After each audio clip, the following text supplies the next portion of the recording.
Alrighty, guys, and welcome back to the Basketball Fix podcast. Game Day Squad is here, and we are back again to bring you up to date with all the biggest news, topics, and obviously Game Day Squad tips and predictions heading into what has been an incredible NBL season so far and round number 3. Now, firstly, obviously, want to say a quick sorry that there was no episode last week with me working shift work, adjusting to a new job. And obviously, the changes are in our time zone as well. With Jez being in Sweden and myself being in Perth, unfortunately, we couldn't find a time early enough in the week to be able to record the podcast. But this week, we are back, we are live, and we are ready to answer all of your questions and more. And as always, I am joined by my co-host, Mr. Jeremy Dark. Jez, mate, how are you?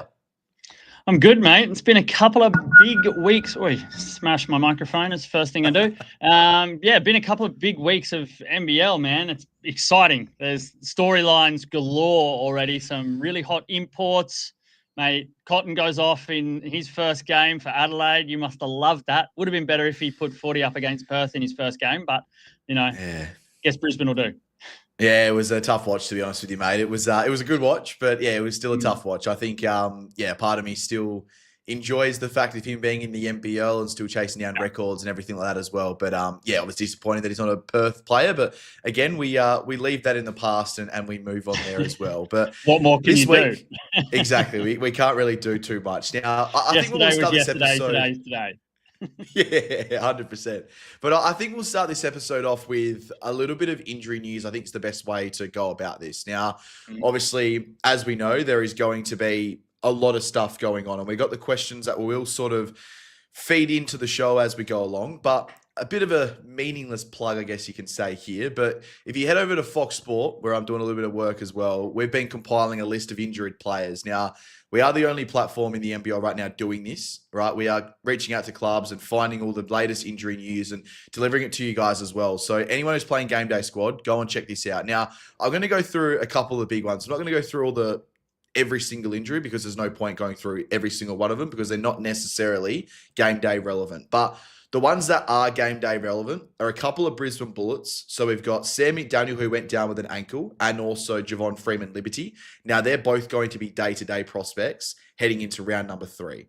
So that is going to be a bit of a concern for the Brisbane Bullets heading into this round. And I think they're going to be guys, Javon Freeman-Liberty will be a guy who you're most likely going to look at picking. Sam McDaniel, I think he's actually a pretty good Game Day Squad player if he gets healthy. He can score, defend, rebound, assist, everything as well. Does all of it really good. Now, a couple of the other big ones, though, that I'm a little bit concerned about. Will Hickey will still not be in the team for at least another month. So his eye injury is ruling him out. The latest report that we've heard is it's week to week. So they're going to sort of continually check on him week to week, see if there's any updates, see if there's any good things going on, and then potentially they'll re-up him and bring you back into the lineup. But that's looking like it's going to be at least a month. Chris Goulding will return next week for Melbourne United, which is an exciting prospect for them. 3-0 to start the season. They now play in the NBA games. That's going to be exciting. Parker Jackson-Cartwright still dealing with a rib injury.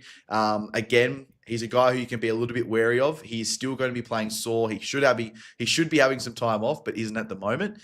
And the last one for me, Jez, before I bring you in here as well to react to some of these injury news, is David Johnson. He's gone down with a lower leg injury, which is a pain in the ass for Tasmanian Jack Jumpers. Majuk Deng, who I think scored 45 last week, he's gone down with a hamstring injury. I think they're having scans on him today, and that could be at least 4 weeks on the sidelines for him.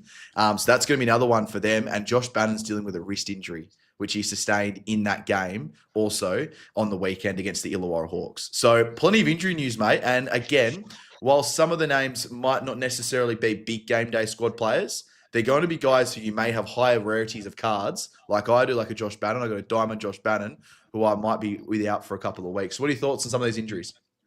Yeah, it starts to make things difficult, doesn't it? Like I have Javon Freeman-Liberty in my team for this week and going to have to keep an eye on it. And that's the thing. So it's good that you guys at Fox Sports, it's something I think we talked about last year where you just couldn't get like up-to-date injury news, and it made it extremely hard over on the Supercoach platform because you just sort of got stuck. So important that you guys do your job over at Fox Sports and keep everybody up to date because it's the only way you get this news, and you need to get it, preferably before Thursday would be nice so you can plan your Game Day Squad properly.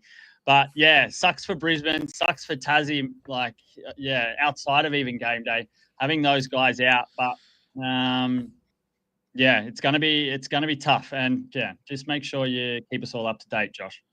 No, we definitely will be. Now, heading into this round, though, obviously, there's only 4 games. So, we've been treated, I think, last weekend, how many games we had last week? We had 6 last weekend. We had 5 the weekend before. Only 4 this week. So, there's 2 on 8 Thursday. next week.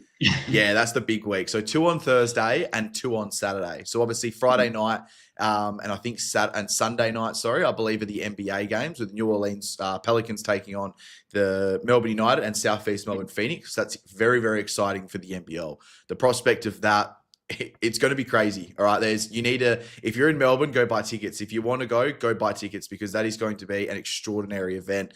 Some of the things that we're hearing, what's going to be going on, even just where it's broadcasted, it's going to be broadcasted in over 200 countries on the NBA app. So super, super exciting for the NBL. You got some thoughts on that, Jets? Yeah, well, it's just going to be like, I've been to a couple of NBA games not so long ago, heading over to New York actually in a month and going to be at Madison Square Garden, hopefully to watch the Knicks take on the Bulls. Yep. But it's just the show that the NBA brings, it's just a completely different, it's a different level. Like Americanize it. So I think they do a good job at the NBL games, but you can think with the money and the budget behind it, going to an event like an NBA game, it's sort of what made me completely fall in love with basketball again after sort of not watching it from so much from when I was a kid, because you go to these live games and they're just phenomenal. So definitely get down there and buy your tickets and take a chance to see the extravagance of it all. Definitely. 100%. It's going to be incredible. And Zion Williamson, all reports are he will play as well. That's been a bit of a question mark, and I think that can be put to bed now. He's going to play for the New Orleans Pelicans as well. Yeah. The fit and refreshed, 100%, but the fit and refreshed Zion Williamson will play. But we had a couple of comments here on YouTube, and like we mentioned at the top, this is live stream. So if you want to jump on the next live stream as well, make sure you subscribe down below, put the bell on, and you'll see when the video and we go live. So massive shout out to Izzy and Stephen who are in the chat as well. If you've got any questions or want some advice heading into round number 3, let us know in the comments along the video as well. So like I mentioned though, 8 teams are playing this week, 2 teams aren't playing. So Melbourne United and Southeast Melbourne will not be playing. But of the 4 games, the juiciest matchup for me is the Sydney Kings taking on the New Zealand Breakers. All of 3 to start the season, the New Zealand Breakers have looked very, very poor, leaking points inside, leaking points from the 3-point line, statistically getting dominated. The Sydney Kings, this is the game for them to kickstart their season. They were nothing short of disappointing last week against the Cairns Taipans at Kudos Bank Arena in front of their home fans to start their season. But this game is the one that I'm looking at where I am probably, if possible, going to load up on a few of their guys as well. But Jez, out of the 4 games, you've got the Cairns Taipans versus the Adelaide 36ers, the Wildcats taking on the Hawks, obviously Sydney taking on the Breakers, and the Bullets taking on the Jack Jumpers. What game may you be looking at to load up on a few of your boys? Now, I think the game I won't not super hyped about is the Brisbane Tasmania game. I think we thought that Tassie were going to play a more offensive role, but it feels like they've fallen back into that sort of defensive style. Like I think we expected a lot more points in the Illawarra game, but that was kept pretty low. So that could be something to be a little bit wary of when you're looking at Brisbane Bullets players, because Tassie are playing that defensive style, still holding their opponents, putting a lot of pressure, full court pressure on them and keeping their scores low. So that one probably not so much. I think we could see something really explode in the Perth and Illawarra game, to be honest. I think we should see Illawarra put up a much bigger score. I think Perth we saw a little bit from Perth, but they sort of missed their shots a little bit. I think it was good to see Dylan Windler actually play a little bit better in the second game last week than he did in the first round. So, yeah, I don't know. There's nothing really that screams at me, to be honest. I'm probably going to disagree with you a little bit on the Illawarra one. I think that's actually a danger game for the Hawks. I think the way that JaVale just took over that game against the Tasmania Jack Jumpers, he's not going to have the same impact against the Perth Wildcats. Joe Luala-Chul is having an incredible start to the season. Christian Doolittle, size for size, can go against JaVale McGee. If you go back and watch that game, I'm going to actually, if I do have JaVale or somehow pull him before the round, I'll still fade him. I think I'm not that hot on him heading into the season because you got to go look at that game closely. The reasons he dominated was when he was playing on the backup bigs for Tasmania, and they've got no depth. And he was playing this sort of, I'll come on and start 2 minutes in the first quarter or in the second quarter or whatever the case is. I'll go off for 2 minutes. In that time, Magnay comes off the court, and then he's going up against Kobe Williamson and Archie Woodhill. He's going to dominate guys like that. But the Perth Wildcats, now that they've seen the blueprint of how the Illawarra Hawks are going to run JaVale, I think they'll be very smart with their substitutions. Maybe a Christian Doolittle comes off one moment when JaVale comes off. Maybe it's Joe Lawala-Chul the next time. So there's always one of those two big bodies on JaVale at all times. But I'm scared for the Illawarra Hawks. I have not been hot on them for a number of reasons. They've got no playmaking at all, especially with Wiki out. Tyler Harvey is struggling because of that lack of playmaking, and their depth, albeit people are talking about it being really, really strong. It's nowhere near as strong as what it was last season as well. You've lost Lachlan Aldrich, who's an NBA talent. You've lost H.J. Lee, who's an elite scorer from the three-point line. And you've obviously lost Trey Kell and Darius Days, who were two star players in your championship run last season. So they're in strife for me. That's a massive danger game. And for Perth Wildcats people, Dylan Windler, Christian Doolittle, Mason Jones, they're going to be the three guys who I think finally get going for the Perth Wildcats this one as well. But we've just got a question here from Stephen. How do you rank the small forward position? This is an interesting one. Again, I know obviously it depends on your squad and everything as well, but I don't know. I'm looking at like a Dylan Windler most likely as like my best sort of player in the small forward position at the moment. 20 and 15 last week. I think your most consistent has sort of been Casey Prather, though, to be completely honest with you, and also Zylan Cheatham. But what do you make of the small forward position, mate? Where would you sort of go first? Yeah, well, Zylan Cheatham obviously performed pretty well. Yeah, definitely. This week. So he did good. And obviously with Montrezl Harrell out, you're going to see him sort of get more minutes. He's going to be working a lot, getting a lot of rebounds, I think. So I think, yeah, depending on the different matchups that he has and what other sort of small forwards or even centers that they're going to be going up against, I think, yeah, he's definitely one that I'm, looking at playing this week for sure. Yeah, massive. And also Xavier Cooks as well. I think you said it off air that you went with Xavier Cooks last week. And we've got a question here from Izzy as well. Is Xavier cooked from a game day perspective, of course? I like that one as well. But I don't think he's cooked. I think he's going to have a good season. But what do you think, Jez? Yeah, it was tough because it was just, I think Sydney overall played poorly. So I don't know how much you can judge from that first game. I think we need to see a few more examples of it to see if Cooks is cooked or not. But yeah, like he's a star player. He's a boomer. He's got the experience. I don't think we can rate him. He was one of the best players in Supercoach. So last year he'll score. He'll have some big games, but it's just, I think we got to wait and see how consistent he's going to play and what role he's going to be playing in this sort of new look Sydney team.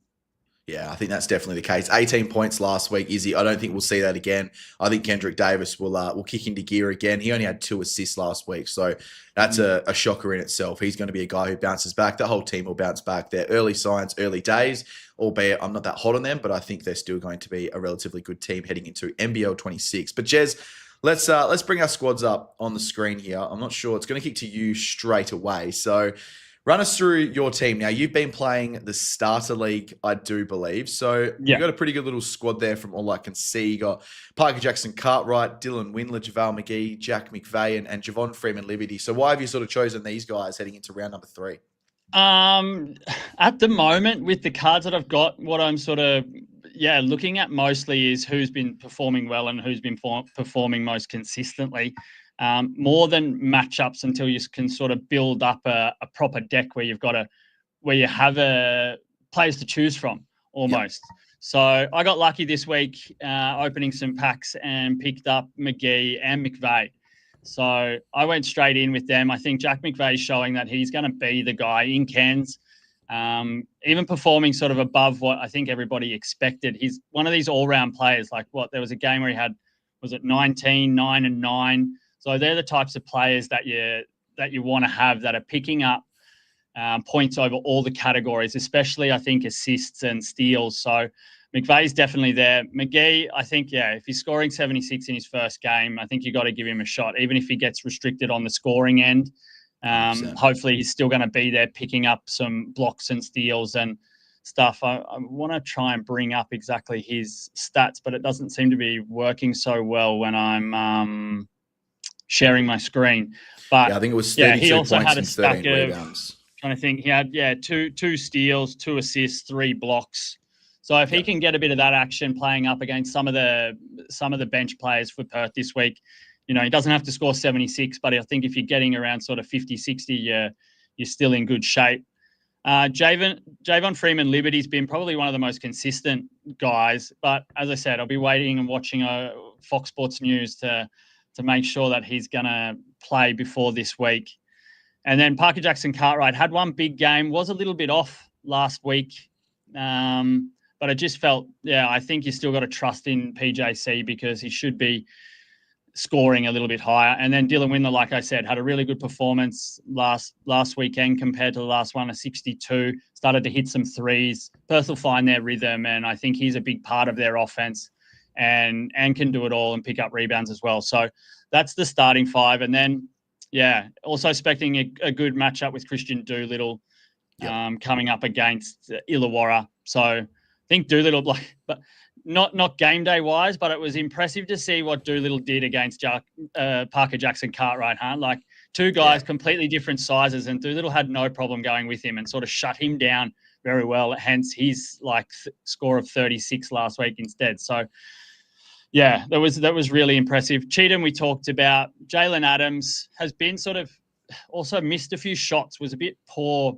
accuracy-wise last week. So I think once he sort of finds his rhythm and steps up, I think with McDaniel going down, he had to play a little bit of a different role than what he was probably used to. So we saw some lower scores. But I think that's one thing to keep an eye on, because if he has to control the ball more, he might be getting more assists, scoring a little bit less points, so which is a good thing in Game Day Squad. So I think it's good to keep an eye on him there. Tyrell Harrison's probably been the biggest surprise of the season so far. Yep. He's been awesome. I was backing him on the punt over 26.5 points and assists all weekend, and that's hit in all 3 games. So that's solid. I think that's a good way to have a punt and play game day at the same time, because he's an absolute all-rounder and he can hit those markets. And Bryce Hamilton, obviously the center of everything in Tasmania. Got to have him. He's when we talk about sort of who we're locking in 100%, I think he's definitely got to be there, especially with Johnson out. Definitely. No, I like the team, obviously. And I think, it's a nice mix. And again, I'm spewing you've got Tyra Harrison, because that's a guy who I'd love to have in a bronze card right now in terms of having it in the starter leagues as well. So I'll bring my team up on the screen here as well. So bear with us as we remove yours and bring mine up here as well. So I've elected for somewhat of a similar team. So I've got Jack McVeigh and JaVale McGee as my power forward and center starting. I then got Casey Prather and Bryce Hamilton as my small forward and shooting guard. And then I've gone with Kendrick Davis. I think he's in for a bounce back game this game. So a career high, NBL high, get this, Jez, 26 field goal attempts for Kendrick Davis in that game against the Cairns Taipans. So he had a really, really bad shooting night. But if those shots are there and the ball's in his hand that much, good things are going to happen very, very soon for Kendrick Davis and the Sydney Kings. I think if we remember last year at the start when he started for Adelaide, he didn't start as well as he finished. I think I remember, didn't he have a big fight with Derek Rucker at some stage where Rucker said that he wasn't... Olgun. Or was it Olgun? Yep. Yeah, I remember the media, because he started off a little bit slow, and then after that little bicker session on social media, he just popped and then was, of course, an MVP candidate after that. So, I agree with that, because just give him a second and he'll sorry, my phone's going off here. Give him a few weeks in Sydney colours and he'll pop. No, he definitely will. And on the bench, I've got Dylan Windler. Now, he's obviously a guy which you've spoken about. Where I've gone a bit different is I've brought in Admiral Schofield as well. He's a guy who has just been really, really dominant for the Cairns Taipans. Big body, can score, rebound, defend at a high level as well. He's going to be very big for them this season. And I've also got Parker Jackson Cartwright off the bench. Again, got to have him in your squad. His usage rate and ball handling abilities to be able to facilitate and score, second to none in the NBL. And then I've got Joe Lawala-Chill coming off the bench. Not too certain with that matchup, though, with him taking on JaVale and having them both on the same team, and then Tyler Harvey coming off as my shooting guard. So that is where I sit for my starter team. But I've been playing champion team as well. I've had a bit of fun with this, obviously. I'm just going to bring this up as well because we have obviously got a few diehards who watch the podcast and obviously play it a lot as well. But I've made a few little changes. So last week, again, you kind of get the luxury here and there with certain players, and we've spoken about a few injuries. Now, Rob Baker's one that I want to sort of spotlight a little bit. So he's averaging 19.5 points per game. If you go look at his minutes per the last couple of games, 12 minutes in his game against the Perth Wildcats. There's something going on there, which is very, very alarming. But when he's on the court, he produces a pretty high level of basketball as well. So he's a guy who needs to get going, because when you look at his first two games, 12 points in the first game, then 17 in the second game. They're pretty good stats when you look at it. And then he goes down to 4 and it goes 1 of 6 from the field. There's just no trust from Coach Pedri Koppinen. You can see that he is fighting for his career right now as the coach of the New Zealand Breakers. So he's a guy who I've removed from my squad. And I'm just looking at a few guys that aren't in my team right now. Alex Higgins-Titcher had a really impressive bounce-back game for the Cairns Taipans with the 45 points. Todd Blanchfield, 56 points. Majuk Deng would be a guy that I would look to bring into my team this week, but with that hamstring injury, he's a guy who I'm going to leave out and fade this week. Carlin Davidson was disappointing last week as well. Dante Russo-Nance, if you can get him, 26 fantasy points last week as a platinum player. He had the start last week for the Perth Wildcats. I don't think that will happen much going forward, though. No. So that's kind of who I've got maybe floating around who we could look to bring in potentially. It's a shame seeing this bugger sitting there as a diamond Montrezl Harrell that I actually can't use. That's always good fun. But let's go into the team that I've picked. So I've brought in Josh Bannon. Obviously got a diamond card of his, so I'm going to look to play him this week. Had a pretty underwhelming week last week, a 39 when you look at the multiplier, but only a 28 as a standard card. Isaac Humphries last week I thought was really, really underwhelming. 13.6 rebounds, I believe the stats were. We've got him here, so we can have a bit of a look. So 13 and 6 last week. But yeah, just a couple of little killer things. Personal fouls, obviously, disappointing thing, and turnovers as well. So he was disappointing, but I can expect a bounce back game from him against the Cairns Taipans as well, with only Marcus Lee and Jack McVeigh inside. Luckily, I've got the man, the myth, the legend, Bryce Cotton. 39 points, 6 3-pointers, and obviously 6 assists last week with 3 turnovers and 1 personal foul. 89.7. Did he go 6 from 7 from 3? I think it was 6 from 9 off the top of my head. Yeah, 6 from 9. 6 from 9, hectic, man. Crazy, though, when you look at it as well. And 8 of 14 from the 2-point line as well. So he's a guy who I'm just stoked to have. Now, Matthew Dellavedova, as you can see here, I've got the All-Star card, I believe it is. So 51 points last week, but when you put the multiplier on it, 68.8 points last week as well. So again, while he wasn't that impressive, he still had 10 points, 6 rebounds, 5 assists, 3 steals, and 2 turnovers with 1 personal foul. So still pretty good, but just wasn't like the standard that we're probably going to see all season long. And then Dylan Windler was absolutely phenomenal. 52 points last week, but I think it was actually way more than that off the top of my head. I think it might have been in the 80s. But 20 points, 15 rebounds, obviously 2 assists, 1 steal, 2 turnovers, 4 personal fouls. So he would have been a little bit down on the statistics as well. Yeah, I don't think he's getting 15 rebounds. You watch that game against New Zealand, and like nobody could hit a basket there for a while. Like it was awful there. Yeah, and like one period, it was just like, and they were like, it was the offensive rebounds. I think both teams had at one stage double the offensive rebounds than defensive rebounds. So great for Game Day Squad. Great Definitely. For the stats build up, but I don't know if we can expect that week in and week out.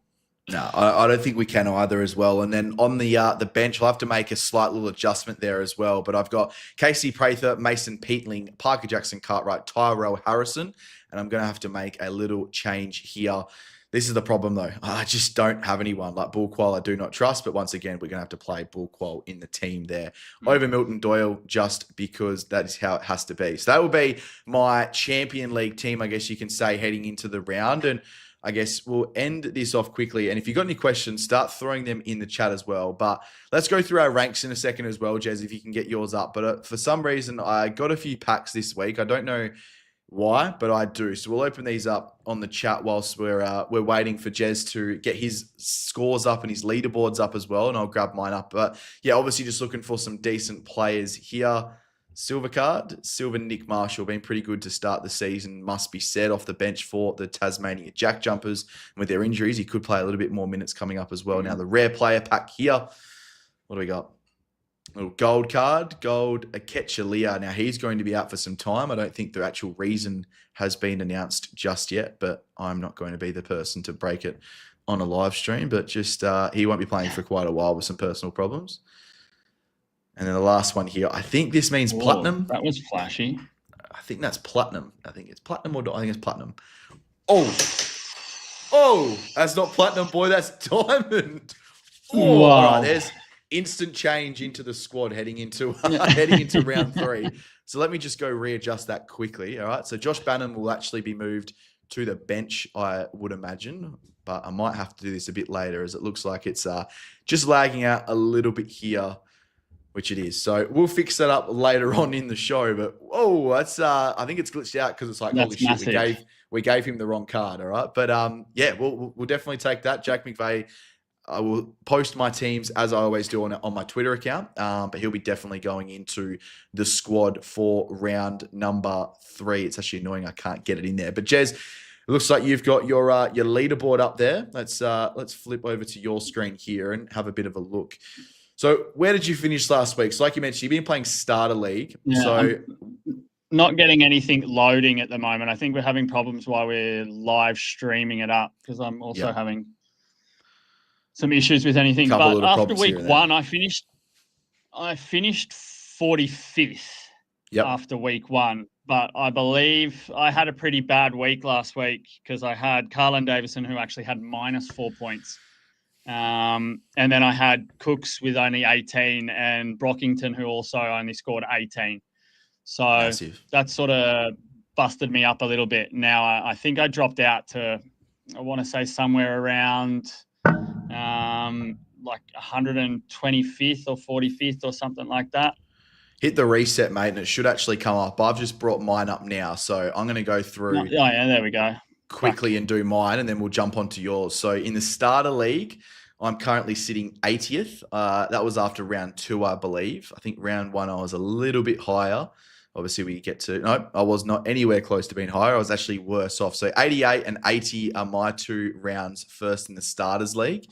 Then in the Classic League, in round number 2, I finished 51st. So I believe Eskimo Brothers was on top of both of them, on top 3 in both of them. So good little performance there. So yeah, 51st in round number 2 of the Classic, and in the first round I actually finished 24th. So pretty good first and second round in the Classic League. And like I mentioned, I've been playing Champion and Challenger. So in Challenger, I finished 32nd last week, but like the points discrepancies are huge in this because again, these are your top of your top cards. So I finished with a total of 356, but the winners finished on 688. So, wow, you know, that's just a piss take. They're just dead set taking the piss there as well. And I think in round 1, I finished 28th as well, but was well behind the 8 ball. And then in the Champions League, round number 1, I had a bit of a stinker. I had a few zeros, but I still finished 22nd and just a little bit behind the 8 ball. And I think I was a little bit better, maybe 25th, but I actually scored a little bit better this week as well. So again, plenty of learning signs ahead coming into it, but I'll get yours up now, Jez, as well. And we can go through your scores after round number 1 and 2. Yeah, round number 1.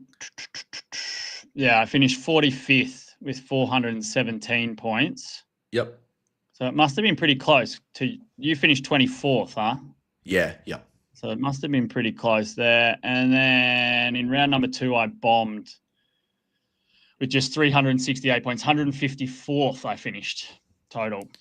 So that was obviously it's crazy with how close it can be. Massive difference in scores. If you're like almost like 50-point difference in my score from round 1 to round 2. Yeah. It's definitely interesting to watch. Obviously, like we mentioned, we are still learning the game mode and going through it as well. But some of the discrepancies in scores here and there, like it's such a change in it all as well. But I'm just going to quickly bring up my team before we wrap up the episode, just to show the adjustments. So Jack McVeigh is in the team. I was just whinging a second ago about having Mason Peatling coming off the bench. I've now got rid of him and I brought Josh Bannon onto the bench as well. So that's going to help me out a lot, hopefully heading into round number 3. Now, if there's any questions, get them in there quickly now heading into the round. But this is going to be fun. There's a lot to do, obviously, with GameDay Squad, and we're still learning the ropes and figuring it out as well. And I guess that the difference is obviously not having every player at your disposal is quite an annoying thing throughout patches. But when you pull guys like Jack McVeigh, like just then, that's where you kind of get that bit of an excitement and that sort of urgency about it all as well. But super, super exciting nonetheless. Thank you to everyone who has joined the live stream so far. Jez, mate, going to be a good week ahead, I'm sure. And if you were to pick one player as an absolute lock heading into round number 3, who would it be? I'm going to say Hamilton for Tasmania. I think massive. Yeah. I think he's been good. He's the center of it all. He's a top 5 player in the league, in my opinion. He's carrying Tassie at the moment. They've had 2 good away wins. So I think he's definitely got to be a lock. But I said that with Tiger Campbell. With Tiger Campbell, and he's been playing a very different role. He found his feet though last week, 17-4-4. I think that's what he needed last week as well, was just that one little dummy game. But yeah, I love the Bryce Hamilton pick. I'm going to go another Bryce. I'm going to bail out here. I'm going Bryce Cotton. I don't have Bryce Cotton.